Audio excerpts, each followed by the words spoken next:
ওয়ালাইকুম আসসালামু আলাইকুম। ভালো আছো তোমরা? আলহামদুলিল্লাহ ভালো আছি। ভালো আপনি ভালো আছেন? হ্যাঁ, আলহামদুলিল্লাহ ভালো আছি। বেশ ছুটির পরে অনেকদিন পরে তোমাদের সাথে ক্লাস হচ্ছে আজকে, তাই না? বলো তো। জি মিস। হ্যাঁ, আজকে আমরা ভূগোল ও পরিবেশ ক্লাসে অষ্টম অধ্যায় শুরু করছি। চলছে আমাদের পড়া। আমি মোসাম্মদ ইশরাত জাহান, তোমাদের ভূগোল ও পরিবেশ অষ্টম অধ্যায়ের ক্লাস দিব আমরা আজকে। বসতি, অষ্টম অধ্যায়ের বসতি। তোমরা বই বের করো, বই খাতা বের করে বসে পড়ো। বই আছে তোমাদের সামনে? জি মিস। হ্যাঁ, বই নিয়ে বসে পড়ো। আমরা একটু মনে করিয়ে দিই তোমাদের পেছনের পড়াটা। মানব বসতি কি এখান থেকে শুরু করেছিলাম আমরা, তাই না? মানব বসতি হলো জি যে কোনো একটি নির্দিষ্ট স্থানে মানুষ একত্রিত হয়ে স্থায়ীভাবে বসবাস করে, তাকে মানব বসতি বলে। হুম, প্রকৃতির সঙ্গে নিজেকে উপযোগী করে চলার এটাই প্রথম অবস্থা। মানে মানুষ যে অভিযোজন করছে প্রকৃতির সাথে, অভিযোজন মানে হলো মানিয়ে নেওয়া। হ্যাঁ, পরিস্থিতি অনুযায়ী। প্রথমে তো মানুষ আহ একদম প্রাচীনকালে গাছের গুহায়, পাহাড়ের গুহায় গাছের ডালে এরকম আহ বাস করতো। পরে আস্তে আস্তে মানুষের অভিযোজনের প্রথম ধাপ হলো বসতি স্থাপন। কেমন? তো বসতি স্থাপনের নিয়ামক গুলো আমরা পড়েছি, তাই না? মনে আছে তোমাদের? বলতো। ভূপ্রকৃতি, পানীয় জি জলের সহজলভ্যতা, মাটি প্রতিরক্ষা, পশুচারণ, যোগাযোগ, এগুলো আমরা পড়েছি। নিয়ামক গুলো পড়েছি। বসতির ধরন, গ্রামীণ বসতি এবং শহরের বসতি, এটা আমরা পড়েছি। আজকে আমরা পড়বো গ্রামীণ বসতির ধরন ও বিন্যাস, মানে শ্রেণী বিভাগ আর কি। তোমরা একটু লিখে রাখো তো খাতায়, যেটা কিনা ধরন এবং বিন্যাস, সেটাই হলো সেটাই হলো শ্রেণী বিভাগ। হ্যাঁ, সেটাই শ্রেণী বিভাগ।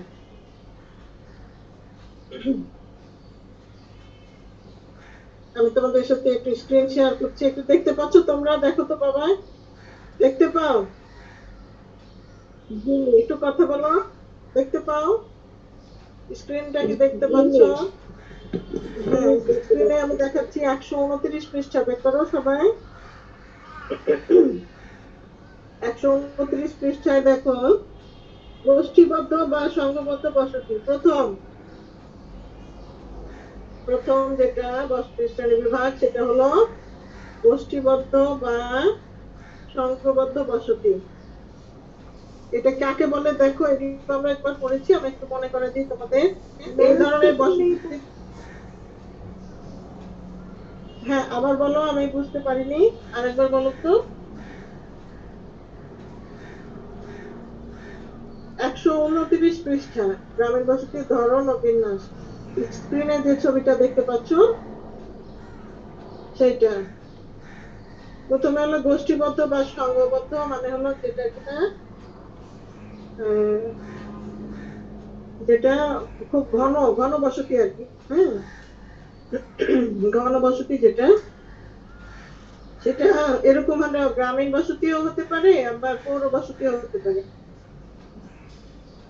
পৌর বসতি অর্থ কি তোমাদের জানা আছে? বলো তো, পৌর বসতি কি? কে বলতে পারবে? বলো, বলো তো, পৌর বসতি কি? পৌর বসতি মানে হলো নগর বসতি। শহর এবং নগরকে বলে পৌর। বলো তো কি বলে? পৌর। সব, হ্যাঁ পৌর। তাহলে একটু লিখে রাখো যে পৌর বসতি মানে হলো শহর বা নগরকে বলে পৌর বসতি। তা এই সব স্থানে কি হয়, বসতি গুলো এরকম। এই যে ছবিটা দেখতে পাচ্ছ তোমরা, ছবিতে ওই যে কালো চিহ্নিত যেগুলো ছোট ছোট বক্সের মতো, এগুলো হলো ঘর বাড়ির চিহ্ন। হ্যাঁ, অনেক ঘন না বলতো? ঘন। হ্যাঁ, অনেক ঘন বসতি যেগুলো এগুলোকে বলে সংঘবদ্ধ বসতি। এগুলোকে বলে সংঘবদ্ধ। এই তাহলে যেমন ধরো ঢাকা শহরে সংঘবদ্ধ বসতি না? তোমাদের কি মনে হয়? একদম বিল্ডিং এর সঙ্গে বিল্ডিং লাগানো, এরকম না? কথা বলো। হ্যাঁ, এটাকে বলে সংঘবদ্ধ বা গোষ্ঠীবদ্ধ, যেখানে অনেক লোক একসাথে থাকছে। হ্যাঁ, এটা হলো সংঘবদ্ধ। এখন এটা ছবিটা ভালো করে দেখে রাখো তো। তোমাদের যে সৃজনশীল যখন সিকিউ বলা হবে, অর্থাৎ সৃজনশীল প্রশ্ন যখন হবে, তখন কিন্তু এই ছবি দিয়ে উদ্দীপক থাকে। বুঝতে পেরেছো? ছবিটা দেখলে চিনতে পারবে তো যে এটা সংঘবদ্ধ বসতি? বলো তো আমাকে। হ্যাঁ, এরপর বিক্ষিপ্ত বসতিটা দেখো তো। বিক্ষিপ্ত মানে কি জানো? ছড়ানো ছিটানো, দূরে দূরে একটা দুইটা করে এরকম, এটাকে বলে বিক্ষিপ্ত। বুঝতে পেরেছো আমার কথা? হ্যাঁ, ছবিটা দেখো, নিচের ছবিটা, নিচে বাম পাশে তোমাদের বলি একটা দুইটা করে, এটার নাম হলো বিক্ষিপ্ত বসতি।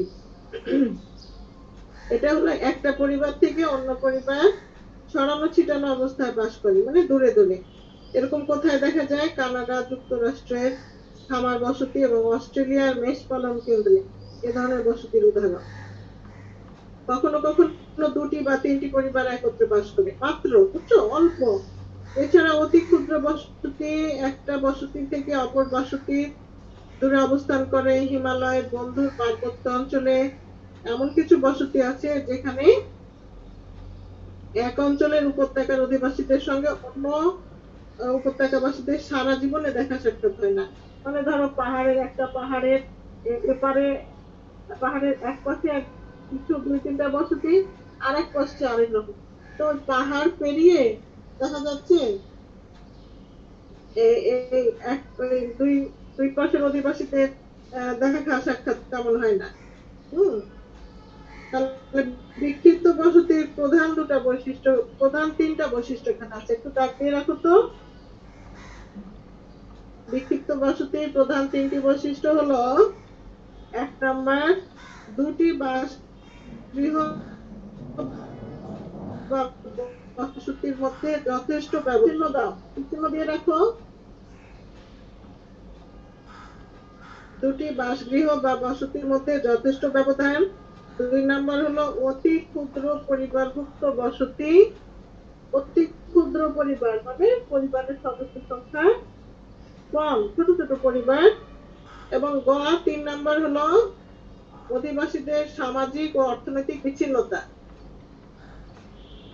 সামাজিক ও অর্থনৈতিক বিচ্ছিন্নতা, ওই যে একটু আগে আমরা বললাম যে পাহাড়ের এক পাশে ধরো কিছু ঘর বাড়ি আছে, অন্য পাশে যারা বাস করে পাহাড়ের অন্য পাশে, তাদের সাথে দেখা যাচ্ছে সারা জীবনে দেখা সাক্ষাৎ হচ্ছে না। হ্যাঁ, এরকম ক্ষেত্রে এটাকে বলছে সামাজিক এবং অর্থনৈতিক বিচ্ছিন্নতা। বিক্ষিপ্ত বসতি গড়ে ওঠার পেছনে কতগুলো প্রাকৃতিক ও সাংস্কৃতিক কারণ কাজ করে। এইসব বিক্ষিপ্ত বসতি কোথায় গড়ে ওঠে জানো? বন্ধুর বসতিতে। বন্ধুর বসতি মানে হলো যেখানে উঁচু নিচু, হ্যাঁ উঁচু নিচু, যেখানে বন্ধুর মানে হলো উঁচু নিচু জায়গা, সেখানে এরকম বিক্ষিপ্ত বসতি গড়ে ওঠে। আর আরো গড়ে ওঠে হলো পানির অভাবের কারণে জলাভূমি, বিল অঞ্চলে, বন্যভূমিতে, অনুর্বর মাটিতে বিক্ষিপ্ত বসতি হয়। মানে যেখানে বসবাসের সুবিধাটা কম, সেখানে বিক্ষিপ্ত বসতি হয়। এরপরে আছে রৈখিক বসতি।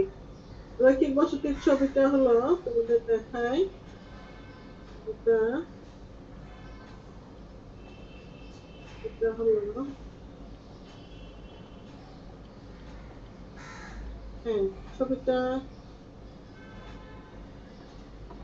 ছবিটা একটু বাঁকা ভাবে এসছে। আচ্ছা, ওই যে এটা রৈখিক বসতি তোমাদের বইয়ে 130 পৃষ্ঠা, দেখো তো, দেখেছো?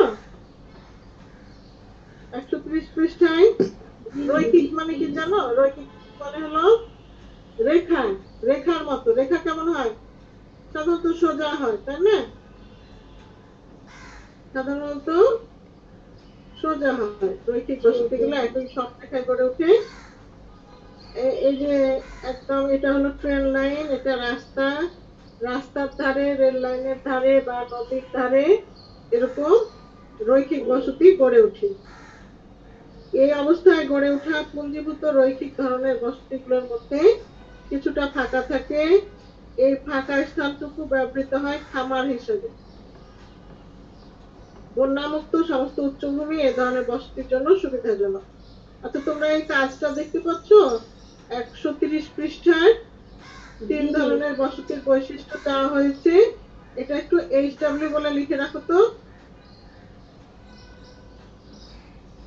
একটু হোমওয়ার্ক করবা তোমরা এটা। যেমন বিক্ষিপ্ত বসতির 3টা বৈশিষ্ট্য দেওয়া আছে। রৈখিক বসতির 3টা বৈশিষ্ট্য আমি তোমাদের বলি। 1 নাম্বার হলো, লিখে নিতে পারো 130 পৃষ্ঠা। 1 নাম্বার, এই ধরনের বসতিতে বাড়িগুলো একই সরলরেখায় গড়ে ওঠে। আচ্ছা, এতটুকু যদি ছোট করে লিখতে চাইলে এভাবে লেখো যে বাড়িগুলো একই সরলরেখায় গড়ে ওঠে। লিখেছো? হ্যাঁ। দ্বিতীয়টা লেখো, এই যে ফোঁটা দেওয়া আছে। দ্বিতীয়টা হলো নদীর প্রাকৃতিক বাঁধ, নদীর কিনারা, রাস্তার কিনারা প্রভৃতি স্থানে গড়ে ওঠে। এই ধরনের বসতি এটা লেখা দরকার। লেখো যে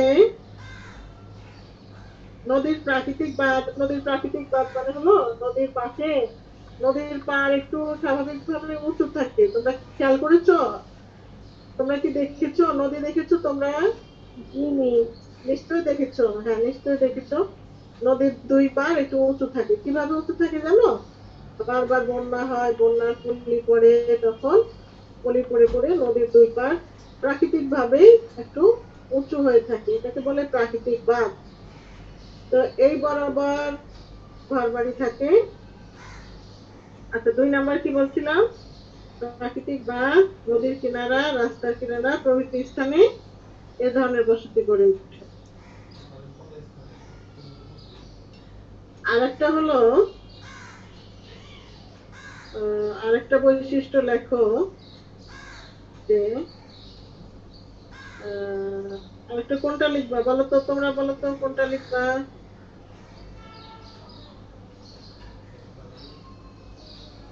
লিখতে পারো যে এই ধরনের পুঞ্জীভূত, না এরকম লেখো, পুঞ্জীভূত রৈখিক ধরনের বসতিগুলোর মধ্যে কিছুটা ফাঁকা থাকে।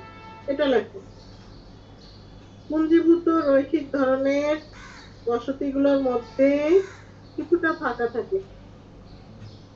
দেখো, পুঞ্জীভূত রৈখিক ধরনের বসতিগুলোর মধ্যে কিছুটা ফাঁকা থাকে। পুঞ্জীভূত রৈখিক ধরনের বসতিগুলোর মধ্যে কিছুটা ফাঁকা থাকে। দেখেছো?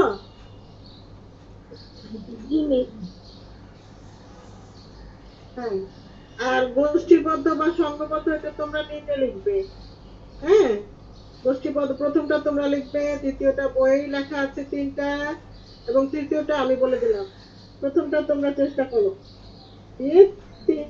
তিনটায় তিনটায় এই ছক পূরণ করে আমাকে ছবি তুলে পাঠাও গ্রুপে, কেমন? আমি দেখবো। আজকেই পাঠাবি, কেমন? তো এবার আমরা পড়বো নগরায়ন।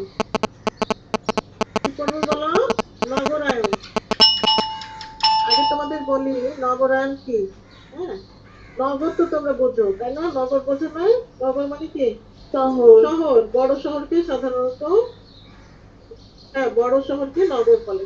ছোট শহর সেগুলোকে, যেমন ধরো বিভিন্ন জেলা শহরগুলো, বিভিন্ন ডিস্ট্রিক্ট, হ্যাঁ, বগুড়া, রাজশাহী তো বিভাগ, বগুড়া, সিরাজগঞ্জ, পাবনা, তারপরে গাজীপুর, টাঙ্গাইল, এগুলো হলো জেলা শহর।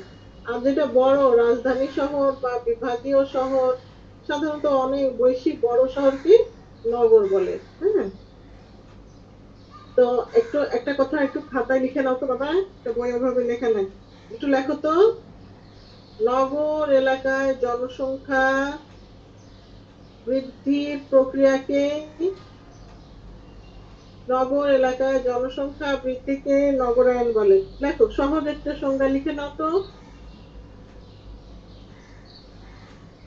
নগর এলাকায় জনসংখ্যা বৃদ্ধিকে নগরায়ন বলে, সহজ একটা সংজ্ঞা। দেখেছো? মিস আরেকবার একটু বলো। আরেকবার বলবো? আচ্ছা, নগর এলাকায় জনসংখ্যা বৃদ্ধিকে নগরায়ন বলে। নগর এলাকায় জনসংখ্যা বৃদ্ধিকে নগরায়ন বলে।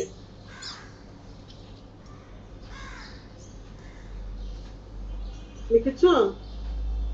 নগর এলাকায় জনসংখ্যা বৃদ্ধিকে নগরায়ন বলে। হ্যাঁ, এটা বইয়ের ভাষা না, আমি সহজ ভাষা একটা তোমাকে বললাম। এখন দেখো নগরায়ন কিভাবে শুরু হলো। কাজের প্রকৃতি ও বসতির ধরন অনুসারে পৃথিবীর প্রায় 700 কোটি মানুষকে গ্রামীণ ও নগর এ দুটো শ্রেণীতে বিভক্ত করা যায়। পৃথিবীতে এখন বর্তমানে ধারণা করা হয় যে প্রায় 700 কোটি মানুষ আছে গোটা পৃথিবীতে। এর বেশিও হতে পারে, বুঝছো? অন্য বইয়ে আছে 750 কোটি, তোমাদের এই বইটা হয়তো কিছুদিন আগে ছাপানো হয়েছে। আচ্ছা, ধরো 700 কোটি। হ্যাঁ, এর মধ্যে মানুষ কিছু হলো গ্রামে বাস করে, কিছু শহরে বাস করে, তাই না? মানুষ যখন তার খাদ্যের জন্য সংগ্রহ এবং শিকারের উপর নির্ভর করত, মানে প্রাচীনকালে, তখন কি হতো বলতো? তখন মানুষ ছিল যাযাবরের মতো। যাযাবর মানে কি তোমরা জানো? কেউ জানলে বলো তো আমাকে, শুনি। বলো। মিস যাযাবর কোনো ঠিকানা নেই, এরকম টাইপের কিছু। না, যাযাবর মানে হলো জায়গা পরিবর্তন করা, এক জায়গায় থাকে না। হ্যাঁ, আগের দিনে তো মানুষ ওই যে পশু শিকার করতো, বা তো একটা জায়গায় ধরো থাকলো, ওখানকার গাছপালার ফলমূল বা পশু শেষ, আর খাদ্য পাচ্ছে না, তখন তারা ওই জায়গাটা ছেড়ে আর এক জায়গায় চলে যায় দলবল নিয়ে। এটাকে বলে যাযাবর। তোমরা কি আমার কথা বুঝতে পেরেছো? জি মিস।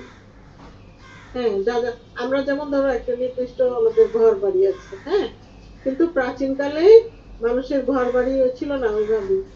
ধরো কোনো পাহাড়ের গুহায় এরকম বাস করতো, তা আশেপাশের এলাকায় খাদ্য শেষ, আগে তো মানুষ সংগ্রহ করে খেত। হ্যাঁ, তো খাদ্য শেষ, তখন তারা কি করতো জানো? ওই এলাকাটা ছেড়ে আবার অন্য এলাকায় চলে যেত।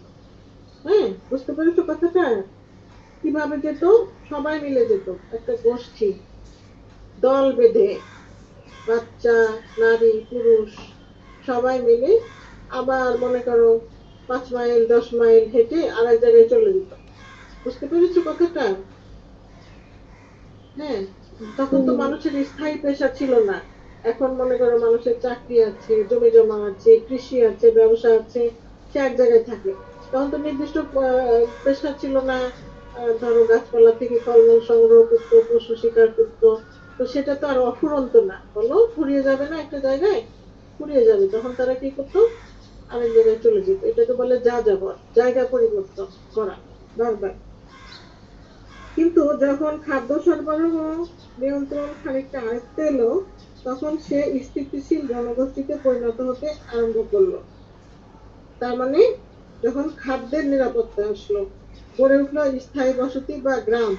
অনেকের মতে নগরায়ণ বিকাশের ধারাক্রম হচ্ছে সংগ্রহ ও শিকার। প্রথমে মানুষ ফলমূল সংগ্রহ করতো, শিকার করতো, তারপরে কৃষির আবিষ্কার হলো, বুঝছো? কৃষি কিন্তু মেয়েরাই আবিষ্কার করেছে, তোমরা কি এটা জানো? কৃষির আবিষ্কারও কিন্তু মহিলারা।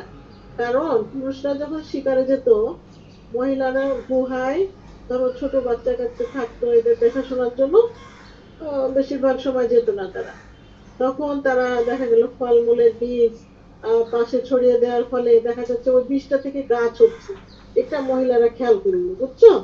পরে তারা এরকম বীজ মাটিতে পুঁতে দেখলো যে এরকম কৃষিকাজ করা যায়, যে মহিলাদেরই এই পর্যবেক্ষণটা। তো এইভাবে কৃষির আবিষ্কার যখন হয়, তখন মানুষ এক একটা গ্রামে বাস করতে শুরু করলো। এবং এরপর এক একটা গ্রাম সমৃদ্ধ হয়ে নগর হলো। অনেকের ধারণা নগরের উৎপত্তি লগ্নে অর্থনৈতিক কারণগুলো প্রাধান্য পেয়েছিল। মানে নগর যখন শুরু হয় তখন অনেকে মনে করে যে অর্থনৈতিক কারণগুলো প্রধান ছিল। নীল নদের অববাহিকায় মেমফিস, দাগদাও দাগদাও এগুলো হলো শহরের নাম, প্রাচীন নগরের নাম। নীল নদ কোথায়? আফ্রিকার আফ্রিকার মিশরে। হ্যাঁ, নীল নদ অববাহিকায় মেমফিস, থেবস থেবস এগুলো নগরের নাম। 3000 খ্রিস্টপূর্ব আগে, অর্থাৎ এখন থেকে প্রায় 5000 বছর আগে। বুঝতে পারছো? এ সময় সিন্ধু অববাহিকায় মহেঞ্জোদারো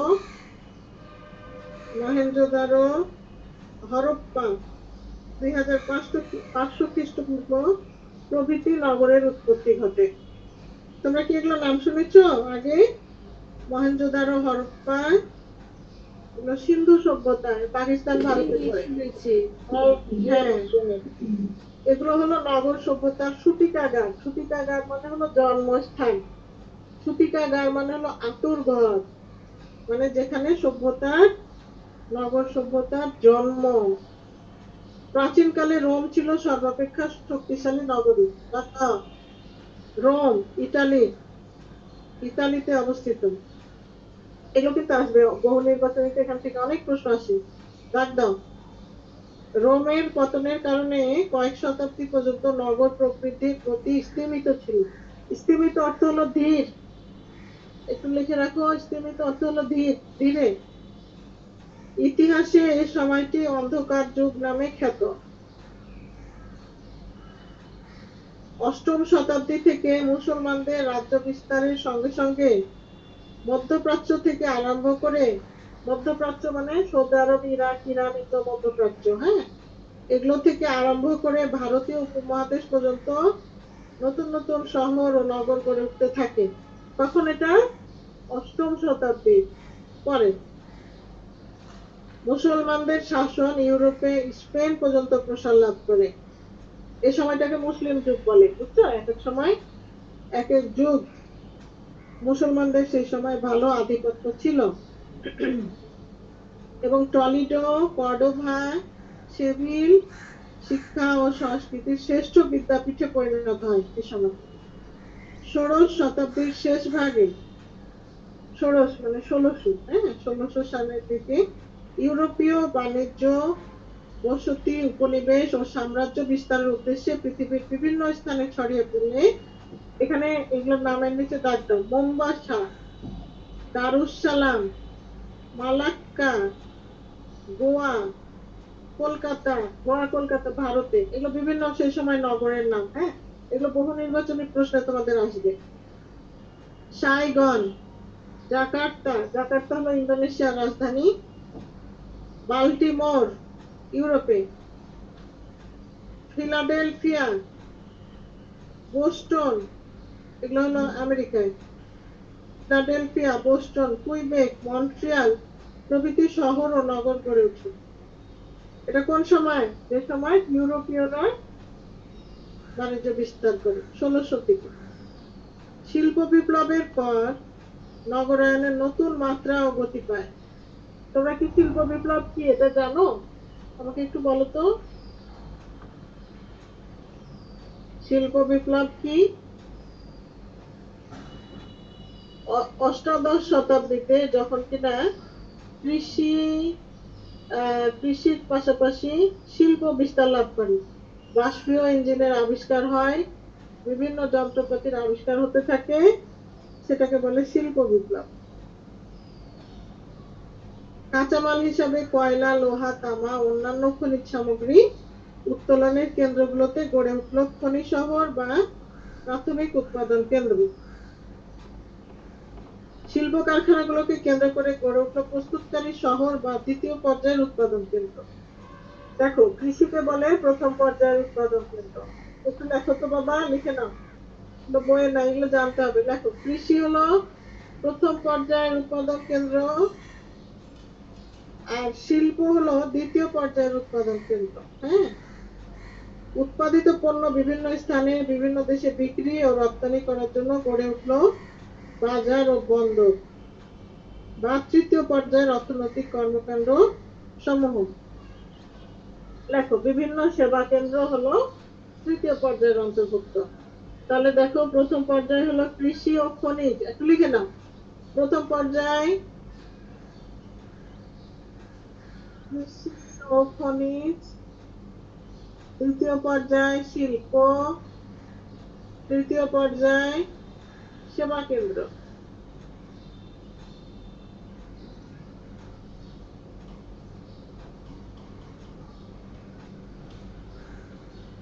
লেখা হয়েছে? বলো। জি মিস। আচ্ছা, বিশেষজ্ঞগণ মনে করেন যে অদূর ভবিষ্যতে পৃথিবীর অধিকাংশ মানুষ নগরায়নের ফলে নগরে বসবাস করবে। মানে আগামীতে কি হবে?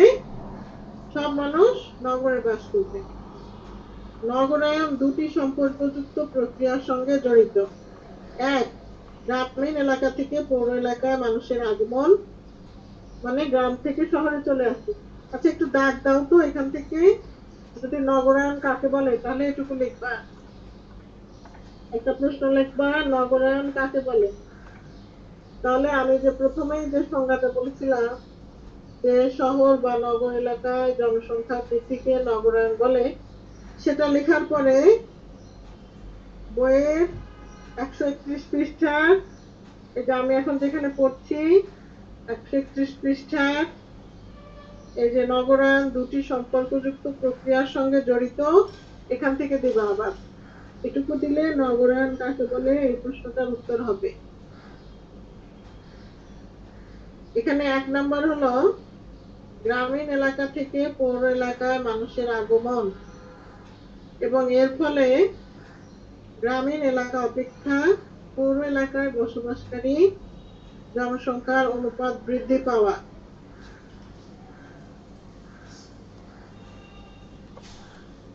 2 নাম্বার, এই যে শহরে জনসংখ্যা বাড়ছে কেন? কারণ গ্রাম থেকে চলে আসছে তো মানুষ।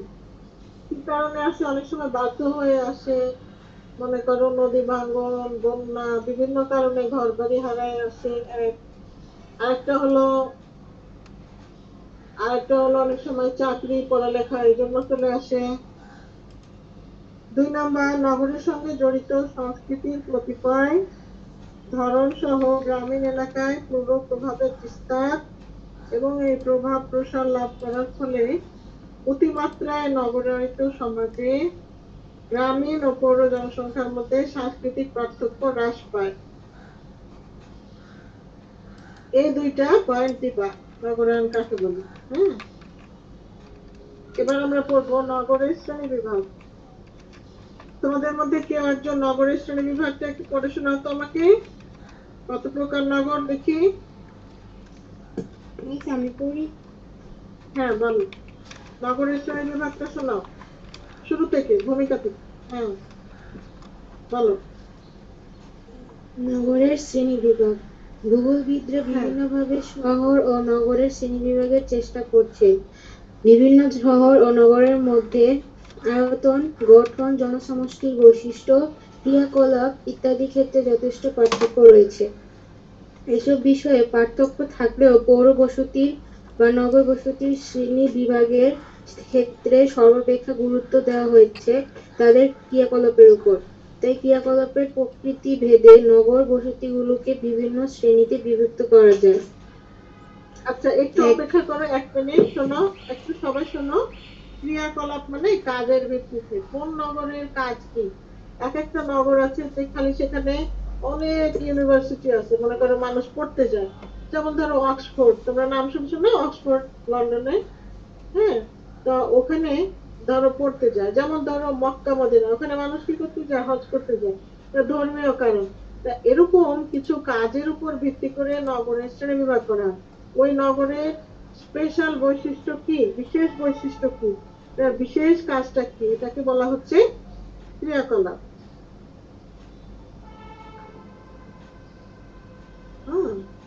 আচ্ছা, এবার বলো তাহলে এক নম্বর শ্রেণী বিভাগটা বলো তো বাবা, বলো। এক, সামরিক ক্রিয়াকলাপ ভিত্তিক নগর। প্রতিরক্ষার হুম। প্রয়োজনে প্রতিটি দেশের গুরুত্বপূর্ণ স্থানসমূহে সামরিক ও নৌঘাঁটির দুর্গসমূহ গড়ে ওঠে। এই সকল স্থানকে আশ্রয় করে কালক্রমে নগর বিকাশ লাভ করে। স্কটল্যান্ডের এডিন এডিনবরা না, এডিনবরা। এডিনবরা হ্যাঁ, ফ্রান্সের। এডিনবরা, হ্যাঁ ফ্রান্সের লা হাভার, রাশিয়ার পিটার্সবার্গ, স্পেনের হ্যাঁ, জিব্রাল্টার, জিব্রাল্টার। ভারতের হ্যাঁ, জিব্রাল্টার। ভারতের আগ্রা, আগ্রা। গোয়ালিয়র হ্যাঁ প্রভৃতি সামরিক ঘাঁটির নগর। হ্যাঁ, সামরিক ঘাঁটি মানে এই যে ক্যান্টনমেন্ট। ক্যান্টনমেন্ট বোঝো তোমরা, যেখানে সেনাবাহিনীর লোকজন থাকে, এরকম। হ্যাঁ, এই বিভিন্ন দেশে এগুলো কোথায়, এগুলো কিন্তু দাগ দিয়ে রাখো, বহু নির্বাচনীতে আসবে। হ্যাঁ, বা 2 নাম্বারটা বলো তো। 2 নম্বর, প্রশাসনিক নগর। প্রশাসনিক ও রাজনৈতিক কর্মকাণ্ডের মূল কেন্দ্র হল নগর। শাসন ব্যবস্থার প্রয়োজনে সাধারণত কোনো কেন্দ্রীয় শহরকে রাজধানী রূপ দেওয়া হয় এবং সেখানে পৌর বসতির প্রসার ঘটে। বাংলাদেশের ঢাকা, ভারতের নয়াদিল্লি, পাকিস্তানের ইসলামাবাদ, অস্ট্রেলিয়ার ক্যানবেরা প্রভৃতি প্রশাসনিক নগর। হ্যাঁ, পরেরটা 3 নাম্বার শ্রেণী বিভাগটা বলো। 3, শিল্পভিত্তিক নগর। নগরায়নের ক্ষেত্রে শিল্পভিত্তিক ক্রিয়াকলাপ একটি গুরুত্বপূর্ণ কারণ হিসেবে চিহ্নিত করা হয়। শিল্পকার্য নতুন শহরে জন্ম দিলেও সাধারণত স্থায়ী শহর বা নগরের প্রতি শিল্পের আকর্ষণ অধিক হয়ে থাকে। শিল্পী শক্তি হিসেবে কয়লা ব্যবহার ব্যাপকভাবে শুরু হওয়ার পর কয়লা উত্তোলনকে কেন্দ্র করে পৃথিবীর অনেক দেশে কয়লা নগরী গড়ে উঠেছে। যুক্তরাজ্যের নিউ ক্যাসল, ভারতের রানীগঞ্জ, যুক্তরাষ্ট্রের পেনসিলভানিয়া ও রাশিয়ার ডোনেৎস্ক অঞ্চলে নগরীসমূহ রূপ খনি শহর। এই রূপ খনি শহর। হ্যাঁ, এগুলো হলো খনিকে ঘিরে গড়ে উঠেছে।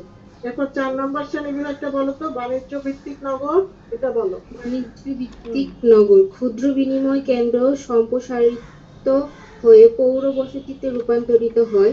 সভ্যতার আদি পর্ব হতে বিভিন্ন সমাজের মধ্যে দ্রব্য বিনিময়ের প্রথা চালু হয় এবং এই বিনিময়কে কেন্দ্র করে একটি বাজার সৃষ্টি হয়। এই সকল স্থানীয় বাজার বিভিন্ন দিক থেকে আগত পথের মিলনস্থলে গড়ে ওঠে। শহর ও নগর বিকাশের ক্ষেত্রে এর প্রভাব আজও অত্যন্ত ক্রিয়াশীল। মহাদেশীয় স্থলপথকে অবলম্বন করে প্রাচীনকালে সিরিয়ার দামেস্ক ও আলেপ্পো, মিশরের আলেকজান্দ্রিয়া, মরক্কোর ফেজ শহর গড়ে ওঠে। বাংলাদেশের বুড়িগঙ্গা নদীর তীরে ঢাকা ও কর্ণফুলী নদীর তীরে চট্টগ্রাম শহর গড়ে ওঠে। হ্যাঁ, এবারে সাংস্কৃতিক ক্রিয়াকলাপ ভিত্তিক নগর। সংস্কৃতি বলতে এখানে তোমার শিক্ষা, তারপরে শিক্ষা, ধর্মীয় এগুলো সব আসবে। বলো তো এটা। অর্থনৈতিক 5 নাম্বারটা। ক্রিয়াকলাপ ছাড়াও কোনো স্থানে পৌর বসতি গড়ে উঠতে পারে। ধর্মীয় কারণে শহর বা নগরের পতন দেখা যায়। কোনো মহাপুরুষের জন্মস্থান, কর্মভূমি বা সমাধিস্থানকে অবলম্বন করে একটি স্থায়ী পৌর বসতির বিকাশ ঘটতে পারে। মক্কা, মদিনা, জেরুজালেম, আজমির, গয়া, বারাণসী প্রভৃতি এরূপ ক্রিয়াকলাপ ভিত্তিক শহর। বিখ্যাত শিক্ষা প্রতিষ্ঠান, বিশ্ববিদ্যালয়, গবেষণা প্রতিষ্ঠান প্রভৃতি কোনো স্থানে স্থাপিত হলে সেখানে পৌর বসতির বিকাশ ঘটে। প্রাচীন ভারতের নালন্দা, ব্রিটেনের অক্সফোর্ড ও ক্যামব্রিজ, ইতালির পিসা নগরীর বিভিন্ন বিশ্ববিদ্যালয় কেন্দ্রিক নগর। অন্যান্য সাংস্কৃতিক ক্রিয়াকলাপ যেমন চিত্রকলা, চলচ্চিত্র শিল্প ইত্যাদির উপর ভিত্তি করে নগর গড়ে ওঠে। ফ্রান্সের প্যারিস চিত্রকলা, ভারতের মুম্বাই ও আমেরিকার যুক্তরাষ্ট্রের হলিউড চলচ্চিত্রের জন্য বিখ্যাত। হ্যাঁ, একটু থামো, আমি বলি, একটু থামো। আচ্ছা, অনেক ধন্যবাদ তোমাকে। পরেরটা আমি একটু বলছি তোমাদের বিস্তারিত।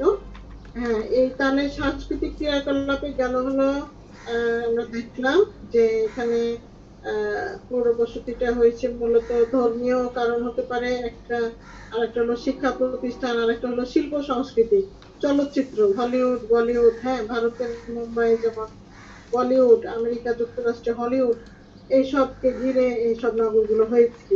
6 নম্বরটা আমি তোমাদের বলি, এটা হলো স্বাস্থ্য নিবাস ও বিনোদন কেন্দ্র। মানুষ আমরা যখন কর্মক্লান্ত হই তখন ক্লান্তি দূর করার জন্য, অবসরের জন্য, বিনোদনের জন্য আমরা কোনো শহর বা নগরের কোলাহলের বাইরে সমুদ্র সৈকত বা শৈল নিবাস হলো পাহাড়ি এলাকা, হ্যাঁ, শৈল নিবাসে স্বাস্থ্য ও প্রমোদ কেন্দ্র গড়ে উঠেছে। যেমন বাংলাদেশের কক্সবাজারে গেলে কিন্তু আমরা বেড়াতে যাই। তাহলে কক্সবাজার কোন ধরনের নগর বলতো? স্বাস্থ্য নিবাস ও বিনোদন, ঠিক না? ভারতের পুরী, যুক্তরাষ্ট্রের মিয়ামি ও হনলুলু সমুদ্র সৈকত কেন্দ্রিক বিনোদন কেন্দ্র গড়ে উঠেছে। তাহলে যেসব জায়গাগুলো আমরা পর্যটনের জন্য যাই, জায়গাগুলোকে স্বাস্থ্য নিবাস বা বিনোদন কেন্দ্র বলে।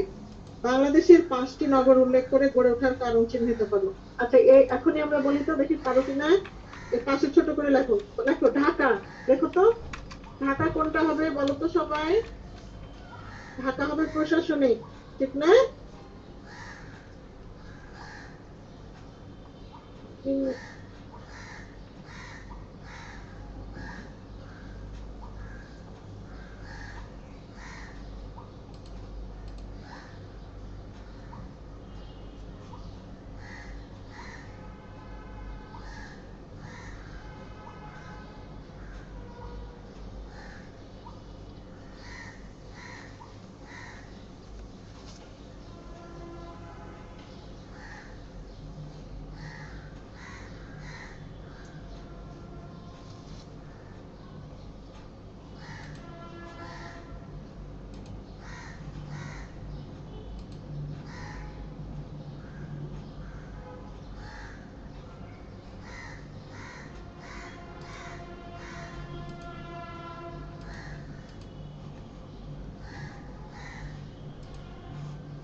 মিস কিছু শোনা যাচ্ছে না। ও, শুনতে পাও এখন? এখন জি শুনতে মিস, পাও? এখন শোনা যাচ্ছে। ও, ও, মাঝখানে সংযোগটা বিচ্ছিন্ন হয়ে গেছিল। আচ্ছা, তো প্রথমে বলছিলাম ঢাকা প্রশাসনিক, তারপরে কক্সবাজার, এটা কি হবে বলো? স্বাস্থ্য নিবাস ও বিনোদন কেন্দ্র। তারপরে চট্টগ্রাম বাণিজ্য ভিত্তিক নগর, ঠিক না? লিখেছো? চট্টগ্রাম বাণিজ্য ভিত্তিক। এরপরে এরপরে হলো শিল্প ভিত্তিক, কোনটাকে বলা যায় বাংলাদেশে বলো তো তোমাদের মতে? শিল্প ভিত্তিক নারায়ণগঞ্জ, সাভার বলা যায়, নারায়ণগঞ্জ, হ্যাঁ, সাভার বলা যায়। 5টা হয়েছে। একটা সামরিক ক্রিয়াকলাপ, এটা দরকার নাই। প্রশাসনিক বলা যায়, আমি আবার বলছি, ঢাকা। শিল্প ভিত্তিক নারায়ণগঞ্জ, বাণিজ্য ভিত্তিক চট্টগ্রাম, সাংস্কৃতিক ক্রিয়াকলাপ ভিত্তিক এটাকে বলতে পারো রাজশাহী, বলতে পারো রাজশাহীকে শিক্ষা নগরী বলে। তারপরে স্বাস্থ্য নিবাস বিনোদন কেন্দ্র, এটা হলো চট্টগ্রাম, মানে কক্সবাজার, ঠিক আছে? এই 5টা বাংলাদেশের উদাহরণ দেয়া হলো। তাহলে তোমাদের বাড়ির কাজ কি থাকলো বলো? 130 পৃষ্ঠার 3 ধরনের বসতির বৈশিষ্ট্য, হ্যাঁ। আর এই নগরের শ্রেণী বিভাগটা পড়বে, ঠিক আছে? হ্যাঁ, কোন নগর কোথায়, আমি এটা থেকে আগামী ক্লাসে প্রশ্ন করবো তোমাদের মুখে মুখে, যে এই নগরগুলো কোথায়। ঠিক আছে, আজকের মতো শেষ করি। ভালো থাকো তোমরা সবাই। আল্লাহ হাফেজ। আসসালামু আলাইকুম। ওয়ালাইকুম আসসালাম। ওয়ালাইকুম